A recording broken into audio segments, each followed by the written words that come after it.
What's up, guys? Welcome back to episode 34 of Rip City Rundown. We are in person today for the first time, actually. We are in Portland right now. Just got home from Moda Center, falling a fat L to the Dallas Mavericks. A little hot, but we got a lot to talk about today. Not a lot of games, but a lot of news. Cody, how you doing following that game? How you feeling? Oh, it was such an unfortunate loss. Tough loss. I don't think I've ever been to a game where the starters have been just pulled that fast. And the game was over going into the fourth quarter. I got the stats right here. So we lost 132 to 117, but let me tell you, it was worse than that scoreline right there. We got Porzingis 32. Sorry, I'm looking at minutes. I'm not used to this new app. I'm looking at the stats. He had 34 points. Powell 22 points. Not much scoring otherwise. Brandon Knight had 18 off the bench. 10-day contract for him. So good for Brandon Knight. As a team, they shot 57%, 36 from three. We had a lot of people out. They had Luka out. Forgot to mention that. Larry Nance, 12 points. He was our kind of man out there that had to guard Porzingis, Boban. Again, we'll get into that. I'm just here for the stats. Lillard, 26 points. 5 for 15, though, but 13 free throws. That's where he got all his points there. Little had a solid game, 20 points. Powell, 15. Simons, 11. Off the bench, 50% shooting. As a team, we shot 42% and 30% from three. So that is the stats.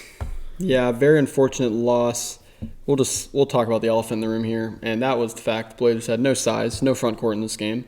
It consisted of Larry Nance Jr. and Greg Brown Jr. was literally the only guys over 6'8" in this game because of everyone out in protocols. And they had three giants out there in Porzingis, Powell, Boban. They had Moses Brown. So the question coming into the game was, can the Blazers defend the paint? And the answer was a resounding no. They had 68 points in the paint. Over half their points were in the paint, and they just dominated. It honestly felt like every third possession was a wide-open dunk for the Mavericks. Yeah, and if it wasn't a wide-open dunk, it was a wide-open three. They were getting so many assists out there. They actually had 38 assists on the night. We had 18. Yeah. That just shows how bad we were moving the ball and how well they were, and that shows how bad our defense was. Before we get more into the game, I want to ask you guys, we were at the game, obviously. We have some cool, interesting moments from the game. We actually had pretty good seats. Were there any cool moments? I know you've said a couple on the drive home that you heard. Yeah. I got two moments that were pretty funny. The first one was late in the game. Brandon Knight he turned the ball over, and he turns to the ref and he goes, "Man, I can't have any turnovers. I'm on a 10-day here." So I thought that was pretty funny because there were a lot of players out there on 10 days fighting for their NBA lives. The second one that was funny. The second one that was funny was one of the stewards or people that work at Moda Center who do the ticketing or whatever. She was down there, and she came over to the security guard next to me, and she looks up and she goes, "Oh, we need to tell that man to put his mask on. He's in the 10th row. We have 7 guys out because of COVID, and he's up in the 15th row without his mask on." And I'm just look at her. I didn't say anything, and then I turned to Cole and I go, "But our broadcast team doesn't wear masks, and he's in the 10th row. They're not catching COVID from a guy in the 10th row." That's true. So I thought that was pretty funny. She was freaking out over that. But yeah, when you sit, we weren't necessarily courtside, but we were behind the bench, and it's cool listening to all the cuss words that the Blazers were throwing, especially Tony Snell. There was potty mouth. There was one moment where he was gave up an and one. It was a timeout, and he just comes back and just goes. I hope he bleeps that out. I'll try to remember. Just bleep that out. But yeah, those were some funny moments. One that I remember was Dame didn't get a foul call. We had some guys, Dame, Norm, getting pretty pissed all night, not getting fouls. But Dame just stares down the ref, just stares at him for probably 5 seconds, and then the ref just goes, "What do you want me to do, Dame?" And Dame just. Oh, that actually jogged my memory. There was one other time where Dame got hit on the arm on a three. And he goes to the ref. He goes, "Why didn't you?" He's grabbing my arm, ref. And she goes, "I didn't see it." And he goes, "Well, of course you didn't see it because you didn't call it." So that was funny. But that was funny. Not a lot of great moments from that game. Lose by 15. Anything you want to talk about from this game? Just one more moment. Porzingis, that technical foul, pretty funny. That's all. We have. If you watch the vlog, that'll come out soon. We actually got that full moment on video. Really? That's pretty funny. funny. That was probably the one good thing we got on video. I mean, there wasn't much all night that was that good. But Yeah. being at the game, like, obviously we ended up losing by a lot, but it was still, the crowd was still pretty much into it. It was a lot more people than I thought really were there. It was actually they said it was around like 60-70% there, despite it looking like it was pretty empty. But for all the snow that was out, I mean, it was snowy on the way back. Yep. A good amount of people showed up, but just when that was our first game in health and safety protocols with all those guys out. That's like the Mavericks' like 5th game, so they've got more time. Like all those G Leaguers, but still. Yeah, it's still a little. I mean, you still have the best player on the floor in Damian Lillard. Porzingis, he was going to be a matchup nightmare because he's 7'3" and can shoot and basically do everything, especially when you're being guarded by Nance and Nasir. Nasir had a great game. He did his best. He's our best defender out there by a mile. But, the whole question was, can we stop them size-wise? Give credit to Dallas. They moved the ball, 38 assists. When we went to double Kristaps, he just swung the ball around and a G Leaguer would hit an open three. It's tough, Yeah. But I want to say, who is our tallest player there tonight? Had Greg Brown, 6'9". Nance, 6'10". And then they're trying to go against centers who are 7'2". I mean, Dallas, I think, is the tallest team in the league. So Yeah. just really unfortunate matchups and stuff because who is out for COVID? Who is out for tallest guy was Nance and Greg Brown, which are actually both 6'7". You want to think Greg Brown's 6'7", but on his roster. So 6, 7, 8, You know what's 9, crazy 10. is Greg Brown is the same body. 7 inches shorter. That's a lot. Yeah, Greg Brown is like the same like body type as like KD, but he's 4 inches shorter. That's crazy that KD's that tall. It was cool also seeing just like how tall NBA players are, because like that's like the tallest team in the league. It's got to be. Yeah, I mean, up there, Boban was huge, but we really just had no answer to stop them. Our defense was not good, but again, at a disadvantage. I will say the only bright spot from that game was seeing some of our own guys on 10 days play. Brandon Williams, Jaron Cumberland, Cameron McGriff. I thought they all gave solid minutes late. All got their first NBA points. And Jaron Cumberland at the buzzer. Jared Cumberland at the buzzer. But I thought it was interesting. We go down 30. The G Leaguers come in and we cut it to 15. Look, and like they were playing hard. I understand it means nothing, but still, that honestly was the most enjoyable part of the game to me. Another thing from the game was the fact that Jason Kidd is challenging a call with 5 minutes left in the game, up 30. Yeah, that was annoying. Also, Porzingis came out with 5 minutes ago. It's like Mavericks were sweating that game. They were sweating. They were not letting that gas pedal up. Yeah. Scotty Brooks was coaching for his life at the end of that game. Chauncey obviously out with COVID, but Scott Brooks calling timeouts with like 2 minutes left. That was kind of funny. Just trying to get the game under control, I guess you could say. But Scott Brooks, if you thought the defense could get worse, well, it got worse. There you go. So I would, but that is also with. I mean, we're missing Rocco, Nurk. I mean, CJ. Not that that's defense. Yeah, but my point is like Nurk. I mean, as much as we made that funny video about Nurk and him, we need to trade him. He's still like super valuable to the team, and we saw that tonight. He's the only guy with pure size on our team, and I guess like Cody Zeller too. Even Cody Zeller could have ate up minutes tonight. Trent Watford out. I mean, basically all our big guys were out. So, it's tough. It's a tough job for Scott Brooks. But, I wish I could have seen a little better defense tonight, but we didn't. So that was unfortunate. Blazers dropped to 13-20 on the year. Oh. That is just mediocrity. In fact, that's not even mediocrity. That is below mediocre. Above and that's mediocre. Not good enough for Dame. So hopefully we can right the ship. Where we sit right now in the standings, we are 11. We're a game back out of the play-in. Obviously, not that big of a deal this early in the season. Man. But I mean, we sit 7 games behind the 4 seed, which is like the best thing we could catch in best case scenario. But I mean, at this point, I don't see us getting anything better than a plan. I mean, even honestly, though we're only like 4.5 games back. The best scenario for the Blazers is to play the Grizzlies in the 4-5. Yeah, I think the Grizzlies are for real-ish. I think they'll be in the. They might have to drop into the play-in, but I think they will, when it's all said and done, be in the playoffs. I think the Grizzlies are legit. But the Blazers, we kind of are known as a team to start slow, get our second half run. But again, it's impossible to stay healthy these days with COVID. Like, a lot of teams are dealing with the same thing, but as soon as we get healthy, hopefully we can start to make a little bit of a run. I will say, you were mentioning in the car, you were talking about CJ and like how good we've been since he went out. We are 2-8 since he went, or how bad. We're 2-8 with CJ out. Obviously, that doesn't mean like CJ's the answer for the team, but that Shows how lack of valuable. talent from that one player. It doesn't have to be CJ. We just need to either get CJ back on the floor or trade him for a similar talent. Like when we're not even like adding by. If we trade CJ, we're adding by subtracting. We're subtracting CJ, we're adding someone else. When CJ's just out, that's just a minus. I mean, we need CJ. If we're not going to trade him, we need him. He's All right. the second best player on the I team. have a question for you guys. Out of everyone on the Blazers tonight, who had the best game? Let's give the top three. Rank the top three in order. Can I go first? Yeah, you can go first. I'm going to start with Nasir Little. That's what I was going to say first. I'm going to go 20 Nasir. points, 10 rebounds. That's a season It's a high. solid It's game. a solid game. It's a solid game.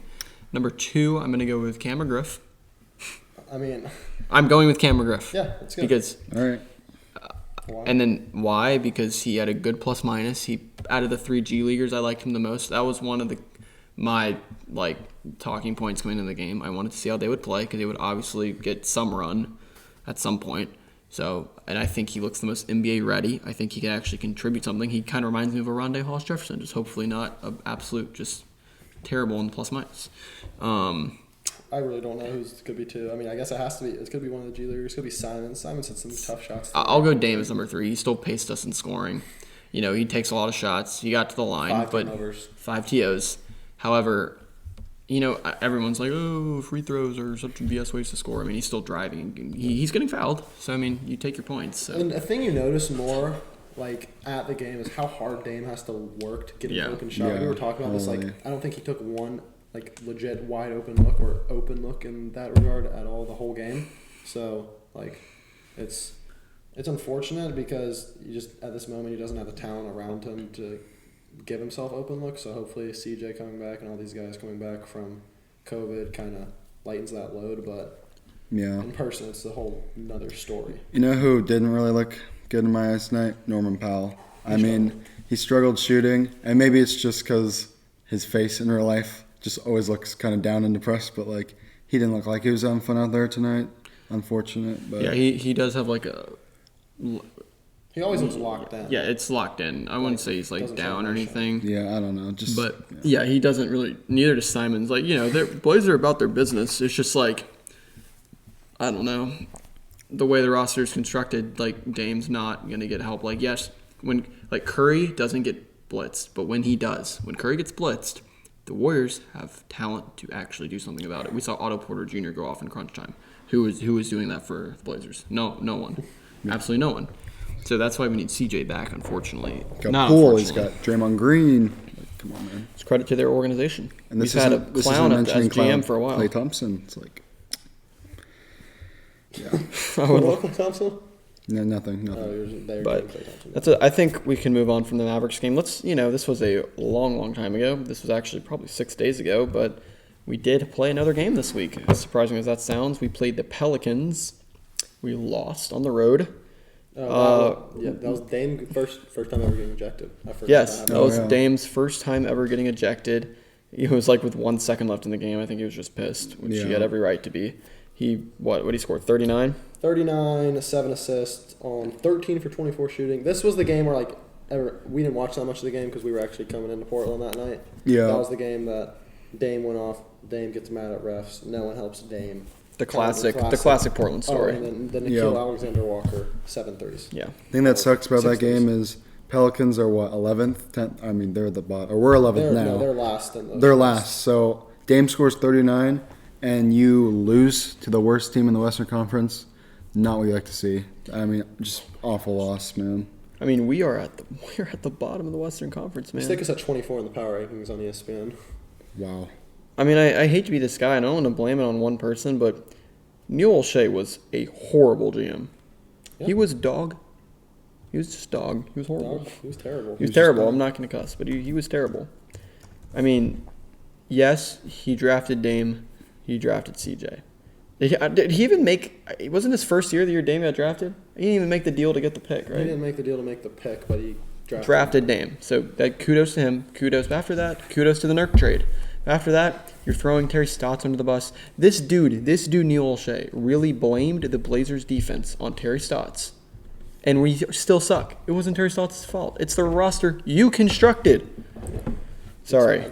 Get off my Neil O'Shea He got soapbox. fired. We're all right. Yeah, but he had to get fired of workplace misconduct, not because he sucks at his job. Speaking of GMs, we saw Joe Cronin courtside for the game. There was a moment where Kristaps Porzingis got a dunk and stared down Joe Cronin, and I was like, That was all good. right, bud, I thought he was what staring at the kid behind him, but never mind. No. Yeah, I have a question for y'all. Do you think like the league, like, okay, they know about the Dame situation, but like the Celtics did it, Mavs not as much as I, but like Porzingis. Like, do you think like teams try to blow out Portland at home, really try to get the Dame situation like struggling a little bit? I don't know. I think I don't know they if the do. league talks about that. I don't think the Mavericks are going in like, yo, we got to blow them out because then we can maybe get Dame. I understand that. I think it's just they see a team that sucks at defense. They're like, free cookies, so let's go put up 140. Double Dame, and that's about all you got to do. It's like, what does this team need? It just needs Elite 3-and-D on the wing. First off, it just needs all its talent to be healthy. We thought it'd be Tony Snell.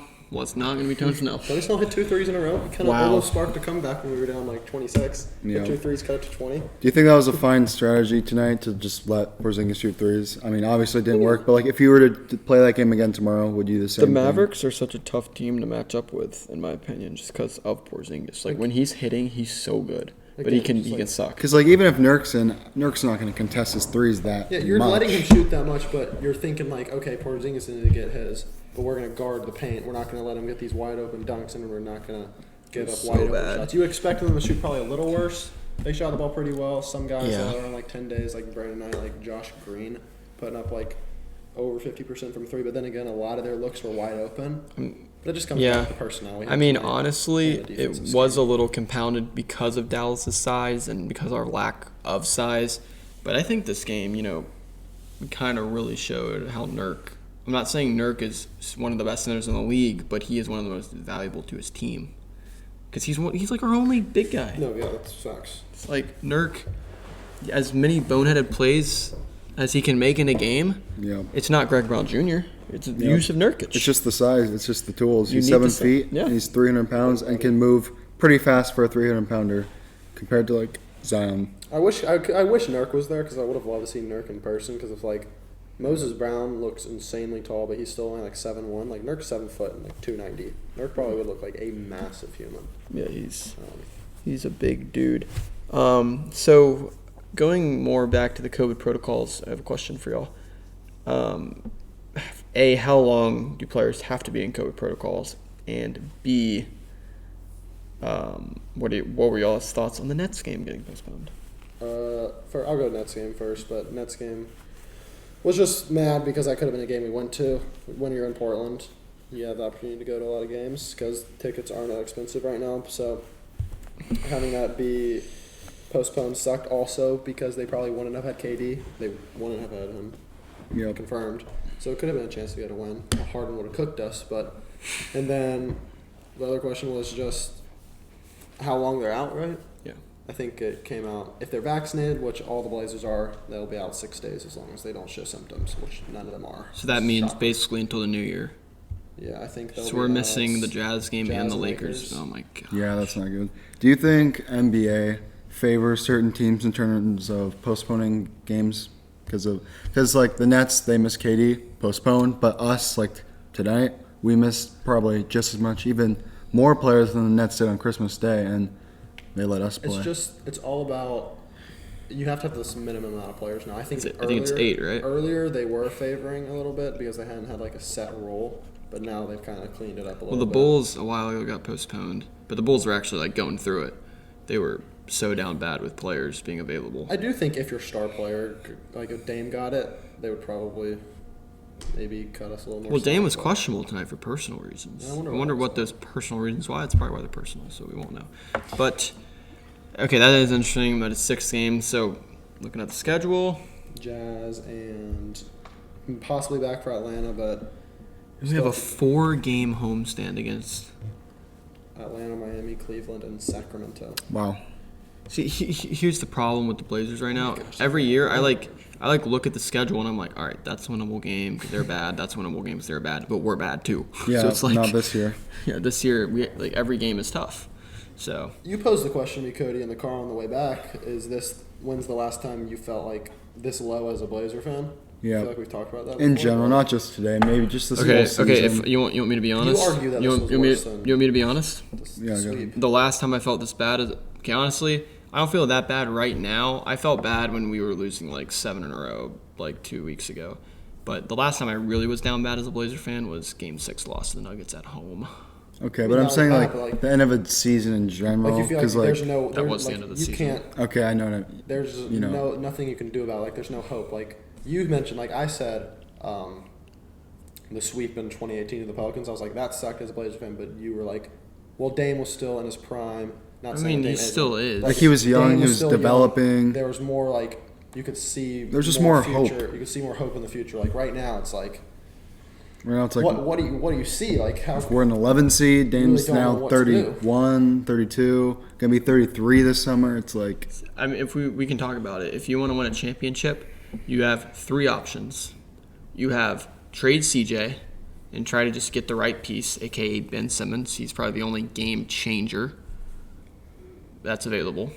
Number 2, you don't do anything and pray. And number 3, you trade Dame and you blow it up and you start over. And I don't think the Blazers are willing to do that one. The Blazers would be dumb to do the second one. So the first one is you got to make some trades. yep. Because at this point, there's no more excuses to not make a trade. It's not, oh, well, we're not healthy. It's like, well, when you were healthy, you didn't win. Yep. So it's like, I understand, like, oh, well, 2019, no Nurk. 2020, the pandemic. 2021, we're losing games because of You're gonna COVID play through protocols. hardships It's every like, year. yeah, other teams are figuring it out. The best teams are going to rise to the top anyway. The Bucks could play without Giannis all year and probably still make the playoffs. The Blazers play without Dame, we're getting the number 1 pick. Yep. True. From a roster, Joe Cronin, our GM, has a lot of work to do. I don't know if he's the man for the job because he hasn't made like one move yet. I mean, he signed I G don't League think guys. like but- he can't. Like CJ is the guy you would move, and having CJ. You gotta get the right How do you deal. know? Like he's made calls. Like Oh yeah, no, he's probably publicly trying to make moves. he's publicly like put Nurkic is open. The only guy, basically, our whole roster is open to a trade except Dane. Yeah. Now I think probably the wheels have been turning on a Philly deal with Ben Simmons, but the Philly probably wants a bunch of stuff in return that the Blazers aren't willing to give up. I'll tell you what, I don't want to. Would you trade Nas for Ben Simmons? Would you trade CJ and Nas for Ben Simmons? It's really hard just Because like, Nas is your only hope. Nas is like a guy that you could see actually turning into like Yeah, a really good role player or even better. like a But- Mikal Bridges light. Yeah. Gives Or me Middleton Mikal vibe a Bridges. little bit. Yeah, you got Middleton vibes a His little bit. shot was knocking down. And guess who tonight. just won last year? Middleton. Yeah. Now here's another question I'll pose to y'all, and I asked you this in the car, and you gave. I don't think you answered. You answered me pretty emphatically too. Can Dame be the best player on a championship team? I think he can. I mean, Explain yourself. Yeah, it's fine. it's I'm not saying you're wrong. It could be a gut feeling. it is a gut feeling, kind of. Because if you look at the numbers, I mean, if he does what he does, especially in the playoffs, he doesn't need a guy, I guess, to be better than him to get Finals MVP to carry the points. Like, he can carry the load. He just needs defense and just a solid score. I think that's all he No, needs. yeah, I would So you're say saying it's like the Bucks blueprint? Yes, it's similar. Obviously, Giannis is not even close to the same build as Dame, but I think they still bring the same-ish role. They both are scorers that get points and play make. But you have to have the elite big or the elite wing. You can't have two elite guards and Exactly. nothing else, because when's the last time, literally, I'm just thinking in my head, the last time that a championship team won without at least like an all-star level wing? I would say the Warriors. But Klay Draymond- Thompson. Klay Thompson And Klay Thompson. and Draymond. That's when Draymond was just the only wing. Yeah, He was Kawhi, Defensive nope. Player of the Year. Kawhi, Kawhi's a LeBron, wing. KD, Giannis. There's probably about those 4 guys are the only ones that can turn you instantly into a championship contender. I mean, look at Joel Embiid or even Jokic. Like, Jokic needs help. He can't win alone. You have to do it on both sides of the ball. And that's why I think Dame, doesn't have, Dame could win with a Jason Tatum. Yeah. So are you saying, but is Jason Tatum better than Dame? No. No. Not. But it's up for argument. I don't Yeah. know. I'm basically saying Dame needs a co-star, and by co-star I mean someone who is he can be worse, but All-star at level. least equal to him, but not just all-star level. Like, I don't think Vooch Well, is going to win. Obviously, if we like trade for Ben Simmons, you're not saying Ben Simmons is on the level of Dame, but like. No, but Dane. But that Sorry, gives you a Ben chance. That Simmons. gives you a chance at a championship. Yeah. Yes, it does. Yeah. Actually, maybe not. I think it gives you like okay. I say it raises your floor. How about that? Yeah. I guess it's the same thing, but I don't know. We got Utah next week, and obviously the Lakers. Utah when we play Utah, we'll still No be D-Mitch? Portland. No D-Mitch, but does that Their matter? team is insane. Gobert's just going to do the same thing. It's Gobert. It's Gobert. We're done. Who is guarding Gobert? No one. We're done. Wow. Who is guarding Rudy Gobert? We better sign somebody. We can sign somebody else. There's got to be a 7-footer out there somewhere. Oh my gosh. They can play with us just for this game. Then we can Who release him. Who is guarding Gobert? I just realized that. Is it 6'7" Larry Nance Jr.? He got worked Maybe we tonight. play small and run Gobert off the floor. It's Gobert. Is there any chance of that? The Rockets did it in the playoffs. And then we're going to rely on Dame. With wait, time out. Who was on that Rockets team? Harden. Okay. Dame. That's like them. Okay. You know, Chris Paul, Anthony Simons. He's reaching. He's reaching. Roquel. That's one in common. Let's just try to be a playing team this year, to be that. honest. Yeah, do you think is it a plan year for us? It is I at think this it point. is. And if it is a playing game, Okay. I don't think that means we're You know what would done be in the you know what would playoffs. be fun though is it's probably a play-in game or it's probably a play-in year again, but imagine the Warriors get the 1. Actually, it's just like old times. Blazers Warriors in the first round and we get swept. It's just like old times. Can't wait for it to happen They have again. no KD But this time they're going to have Klay At Thompson least back. there's not a team though out there that's like in the West you at think least. you I can honestly, absolutely in no my chance winning. in my opinion, this is tough, but I think at peak, I think the Suns are the best team. Like I look at every West? team. Yeah. I look at every team in the NBA. Assuming we're healthy, we play our best basketball. Maybe get a little luck. Maybe if they're playing bad, or hope no one gets injured. But injuries, just anything. Like I feel like we can beat any NBA team. It's just interesting because like the Lakers are the 7. That's a stretch. I think the Lakers are the 7. They might even be the 9. The Lakers are like in that play-in mix too. But the Lakers, if they're firing, they could easily beat the Jazz or the Suns. Yeah. Like that's what I'm saying is like there's no dynasty Warriors team. There's even no Eastern Conference team like that. I think the East is stronger than the West, like in terms of peak teams. But I don't know. I think the Blazers at their peak, firing on all cylinders late in the year with a game-changing trade. Look, you never know. But yeah, if I had to bet money, we're not getting out of the first round again. Let's just make the plan at this point because we're not in it right now. I still think we can make the playoffs. It's like That's top what he said 6 about seed. the 4 seed a month ago. I still think we can get the 4 seed. Ask me in a month, and There's no reason to believe it, but I mean I want to believe it too. I think we can get the 4 seed. You think we get it? I think we can. Oh, okay. How about this? How about this? We're 7 games How about this? How about back, this? and we have I'll say it no right here. Clip it. Clip it. Clip it. Told you to clip it. Clip it. Blazers, Grizzlies, first round series in the 4-5. All right. That's what we'll end on. He's walking off the set. Why walking off the set? Blasphemous. Hey, clip it. What is this? What's today? December 27th? It's our Christmas December miracle. December 27th. Ask me again on April 27th. It's my birthday, by the way. Spell it out for you. B-U-L-L. They definitely didn't hear you at all. They just saw on your screen your fingers. You said bull. 4-5. Okay, it doesn't have to be the Grizzlies. Blazers. 4 or 5 seed. Call it right here. I'll say Blazers 9 seed. That'll be it, guys. Peace.